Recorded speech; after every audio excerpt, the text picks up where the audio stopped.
ආයුබෝවන් දැනුම සොයා යන ඔබව බුද්ධි තීර්ථ වෙත සාදරයෙන් පිළිගන්නවා. අද අපේ ගවේෂණය යොමු වන්නේ මෙරට දරු පරපුරේ අනාගතය ආලෝකමත් කළ නිදහස් අධ්‍යාපනයේ පියාණන් ලෙස විරුදාවලියලත් ආචාර්ය C.W.W. කන්නංගර මැතිතුමාගේ ජීවිත කතාව වෙතයි.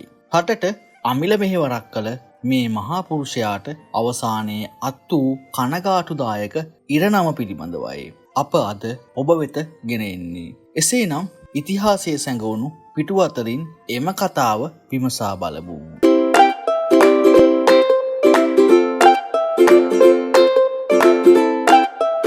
කන්නංගර තමුසෙට පිස්සුද? තමුසේ හදන්නේ ගහකට නගින්නවත් කොල්ලෙක් නැති කරන්නද? නිදහස් අධ්‍යාපන පනත රාජ්‍ය මන්ත්‍රණ සභාවට ඉදිරිපත් කිරීමට පෙර මෙරට වලව්කාර වංශවත් මහඇමතිවරුන්ගෙන් ආචාර්ය C.W.W. කන්නංගර මැතිතුමාට එල්ල වූයේ මෙවන් වූ උසිලු විසුලුය. එහෙත් එම උසුලු විසුලු මැද යථාර්ථයක් බවට පත් වූ නිදහස් අධ්‍යාපන නිසා අදටත් ගුරු මුෂ්ටියෙන් තොරව පරම්පරාවෙන් පරම්පරාවට දැනුම ආකල්ප සහ කුසලතා සම්පේෂණය වෙමින් පවතී. කිස්ටෝප විලියම් විජේකෝන් කන්නංගර මැතිතුමා 1884 ඔක්තෝබර් 13 වන දින අම්බලන්ගොඩ රන්දොබේදී උපත ලැබීය. ඔහුගේ පියාගේ හැකියාව අහිමි වන විට ඔහුට වයස අවුරුදු 12ක් පමණ විය. දරුවන් 6 දෙනෙකුගෙන් යුත් පවුලකට දෛනික ජීවිකාව පවත්වාගෙන යාමට සිදු වූයේ මහත් අසීරුතාවයකිනි. එහෙත් කුඩා කන්නංගර ධෛර්ය සම්පන්න විය. ඔහු රන්දොබේ වෙස්ලියානු උසස් පාසලේදී 14 වතාවක්ම තෑගි දිනාගත් දක්ෂ සිසුවෙකු වූ අතර ගාල රිච්මන්ඩ් විද්‍යාලයේ එවක විදුහල්පති ජේම්ස් හෝන් ඩැරල් පියතුමාගේ අවධානයට මොහු එහිදී ලක්විය. ශිෂ්‍යත්වය සමත් වූ කුඩා කන්නංගර රිච්මන්ඩ් විද්‍යාලයට ඇතුළත් වුවද ඔහුට හිමිව තිබුණේ 3 වෙනි පන්තියේ ශිෂ්‍යත්වයකි. ඒ අනුව හිමි වූයේ අවම පහසුකම් වලින් යුක්ත වූ නේවාසිකාකාරයෙකි. මෙහි සිටින ශිෂ්‍යයන්ට පළමු පන්තියේ නේවාසිකාගාර හිමි ශිෂ්‍යයන්ගෙන් උස්සලු විසිලු වලට ලක්වීමට සිදුවිය. එහිදී ඔහුන් කුඩා කන්නංගරට සමච්චල් කළේ රන්දොඹේ ගොඩයා කීමිනි. කෙසේ වුවද දුප්පත්කමින් පීඩා වින්දද ඔහු දක්ෂතාවයෙන් පොහොසත් විය. 1903 දී ඔහු කේම්බ්‍රිජ් ජ්‍යෙෂ්ඨ විභාගයෙන් සමස්ත බ්‍රිතාන්‍ය පොදු රාජ්‍ය මණ්ඩලය තුළම ගණිතය සඳහා ඉහළම ලකුණු ලබා ගනිමින් පළමු පන්තියේ සමාර්ථයක් ලබා ගත්තේය.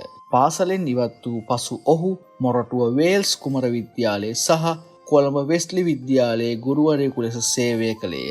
වෙස්ලි විද්‍යාලයේදී ශ්‍රී ලංකාවේ හිටපු ආණ්ඩුකාර ජෙනරාල්වරයෙකු වූ ශ්‍රීමත් ඔලිවර් ගුණතිලක ඔහුගේ ශිෂ්‍යයෙකු විය.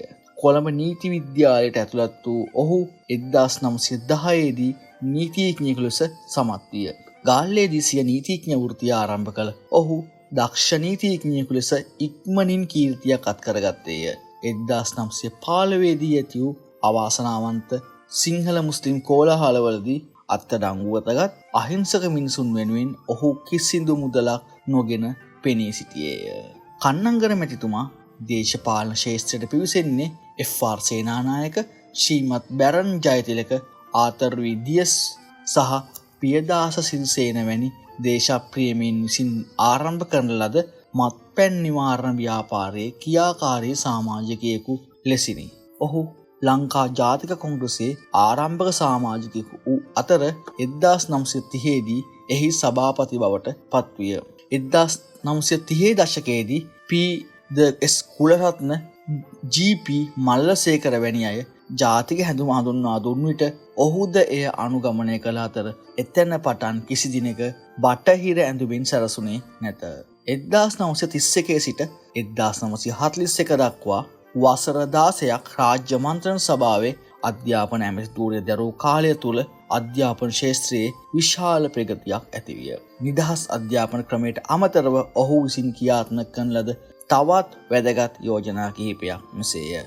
මධ්‍ය මහාවිද්‍යාල එනම් සෙන්ට්‍රල් ස්කූල්ස් පිහිටවීම, ග්‍රාමීය ප්‍රදේශවල දරුවන්ට උසස් අධ්‍යාපනය ලබා දීම සඳහා මධ්‍ය මහාවිද්‍යාල 54ක් පිහිටවීම, පාසල් දරුවන්ගේ පෝෂණය වැඩි දියුණු කිරීම සඳහා නොමිලේ දිවා ආහාර ලබා දීම, පිරිවෙන් අධ්‍යාපනය වැඩි දියුණු කිරීම සහ රාජ්‍ය පිළිගැනීමක් ලබා දීම, උසස් අධ්‍යාපනය සඳහා අවස්ථා පුළුල් කිරීම සඳහා පේරාදෙණිය විශ්වවිද්‍යාලය පිහිටුවීමට මූලික වීම, ප්‍රාථමික පාසල්වල ඉගැන්වීමේ මාධ්‍ය මාතෘ භාෂාවට මාරු කිරීම. එනම් සිංහල ළමුන්ට සිංහල භාෂාවෙන්, ද්‍රවිඩ ළමුන්ට දෙමළ භාෂාවෙන් ආදී ලෙස.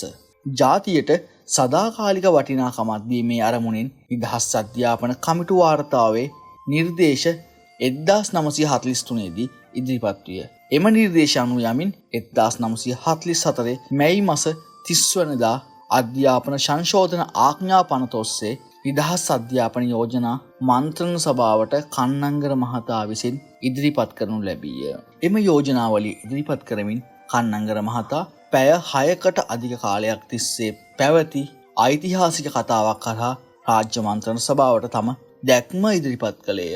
එතුමා සිය දීර්ඝ කතාව ආරම්භ කරන්නේ තෝමස් ග්‍රේ නම් වූ ප්‍රසිද්ධ කවියාගේ කවියකිනි. ඒ නොයනා හිරුරැස් සිඳු කැබ පතුලට අගනා මිනිකැට අඳුරෙම සැගවෙද පිපෙනා කුසුමන් වනහි නිම නැත හමනා සුළඟෙන් වනයේම පරවෙත. මෙම කවියෙන් උපුටා දක්වමින් එතුමා මෙසේ පැවසීය. විකසිත කුසුම් වියලි කතරේ වාතයෙන් මැලිවි සුවඳ අහිමි වී යන ඈත පිටිසර දිලිඳු ගොවි පවුලේ පොල්ලතු සෙවණේ ඉපදී බුද්ධියේ හා භාග්‍යයේ එළි නොලබා නිවී යන අනාගත දරු පරපුර වෙනුවෙන් නිදහස් අධ්‍යාපන ක්‍රමයක් බිහි කළ යුතුයි. කෙසේ වෙතත් මෙම ප්‍රගතිශීලී නිදහස් අධ්‍යාපන යෝජනා සඳහා බාධක වැටකඩලු බොහොමයක් එල්ල විය. ගමේ බත් බැලයන්ට අධ්‍යාපනය දුන් විට ගස් නගින්නේ අපිදැයි ඇසූ ජාතික වීරයෝ මෙන්ම කන්නංගරට එලවා පහර දුන් මාධ්‍යද එකල බොහෝ තිබිණි. විශේෂයෙන්ම කතෝලික සභාවේ ප්‍රධානත්වයෙන් යුත් බලවත් පාර්ශවයන් නිදහස් අධ්‍යාපනය කඩාකප්පල් කිරීමට හැකි සෑම දෙයක්ම කළහ. ඔවුන් යෝජනා කළේ සියලුම දෙනාට නිදහස් අධ්‍යාපනය ලබා දෙනවා වෙනුවට තරඟ විභාගයකින් තෝරාගත් දුප්පත් දරුවන් කිහිප දෙනෙකුට ශිෂ්‍යත්ව ලබා දිය යුතුයි බවයි. එහෙත් කන්නංගර මැතිතුමා පන්ති භේදකින් තොරව සියලු දෙනාටම අධ්‍යාපනය ලබා දිය යුතු බව දැඩිව කියා සිටියේය. විද්‍යාලංකාර පිරිවෙන කේන්ද්‍ර කරගත් ප්‍රගතිශීලී මහා සංඝරත්නය ඇතුළු විශාල මහජන මතයක් ඔහුට පිටුබලය දුන්නේය. තම පුද්ගලික ලාභ අපේක්ෂාවන් මත එරෙහිව සිටිය අයට ද කන්නංගර මහතා සිය කතාවේ කාරුණික ආයාචනයක් කිරීමට පසුබට වූයේ නැත.